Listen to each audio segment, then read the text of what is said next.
ఒక దుప్పటి రాముల వారి బొమ్మ ఉన్న దుప్పటి ఉండేదంటే ఎప్పుడో మూటలు మోసే గాడిద.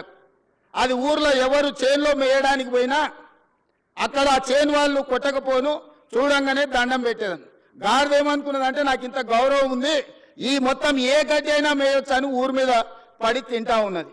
ఓ రోజు ముళ్ళ చెట్ల నుంచి పోతుంటే ఆ పైన వేసిన బొంత మీద ఉన్న రాముడి బొమ్మ ఉన్న బొంత ఆ చెట్టుకు తగిలి అది బయటికి పోయింది. గాడిద చేనులకు పోయి మెయ్యంగానే దుడ్డు కర్ర తీసుకొని కొడితే నడ్డి ఇరిగింది. ఎందుకు చెప్తున్నా అంటే ఆయన కూడా తెలంగాణ ఉద్యమం అనే ఒక ముసుగు రక్షణ కవచం కొంతకాలం ఉన్నది. ఆ తెలంగాణ ఉద్యమం కోసం మీరు అందరు చేతులెత్తి దండం పెట్టారు.